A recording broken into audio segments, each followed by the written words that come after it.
بانی P T I کو آج ایک ریلیف ملا ہے اسلام آباد ہائی کورٹ سے، ان کی توشہ خانہ کیس میں سزا معطل ہو گئی ہے اور بشرا بی بی کی بھی سزا معطل کر دی گئی ہے. آنے والے دنوں میں کل سائفر کیس بھی ہے، آپ دیکھ رہے ہیں کہ باقی کیسز میں بھی اسی طرح کے معاملات ہوں؟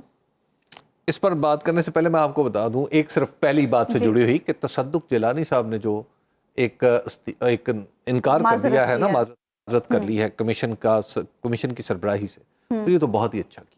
اچھا، میں سمجھتا ہوں کہ انہوں نے بڑا درست نقطہ بھی اٹھایا. انہوں نے کہا کہ یہ جو معاملہ ہے شاید یہ سپریم جوڈیشل کونسل کا ہے، یہ ودن عدالت کے ہے، تو لہٰذا وہیں طے ہونا چاہیے. ہاں جی، جہاں تک عمران خان صاحب کی سزا کا تعلق ہے تو دیکھیے توشہ خانہ ہو، سائفر کیس ہو یا عدت ہو، ان تینوں کیسز کے بارے میں میری رائے بالکل ظاہر و باہر ہے کہ میں قانون کے ایک ادنا طالب علم کے طور پر بھی ان تینوں کیسز کی وجہ وجود بھی نہیں سمجھ پایا اب تک. اچھا، ٹھیک ہے. یعنی خواہ وہ توشہ خانہ کیس ہے، توشہ خانہ کیس میں عمران خان صاحب یا تو عمران خان صاحب کو سزا غلط ہوئی ہے یا بشرا بیگم کو غلط ہوئی، کیونکہ آپ نے دستخط کس نے کیے تھے، وہ کس کے پاس تھا، یہ سمجھ ہی نہیں آتی. اسی طرح سائفر کیس میں بھائی وزیر اعظم اگر کسی چیز کو ڈائیولج کرنا چاہتا ہے تو کر دے، اگر وہ بتانا چاہتا ہے تو بتا دے.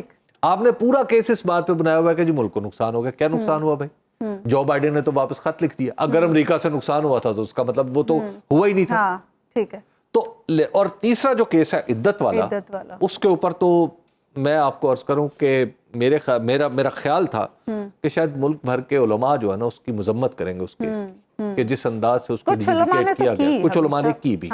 تو یہ تو تینوں کیس ایسے نہیں ہیں کہ جو زیادہ دیر تک عدالت میں چل سکے. تو یہ ہے قانونی بات. لیکن ہمارے ہاں آپ کو پتا ہے کہ ایک خاص ماحول بھی بعض اوقات ضروری ہوتا ہے فیصلوں کے لیے. ٹھیک ہے. تو آپ دیکھیں گے کہ اگلے یوں کہیے کہ عید کے بعد وہ ماحول ایسا بننا شروع ہو جائے گا کہ جس میں قانون اپنا راستہ سیدھا صاف شاہراہ کے اوپر پکڑ لے گا. ٹھیک ہے. اگر آپ غیر جانبدار اور بے لاگ تجزیوں اور تبصروں میں دلچسپی رکھتے ہیں تو ابھی سنو نیوز کا یوٹیوب چینل سبسکرائب کریں اور بیل آئیکن پر کلک کریں.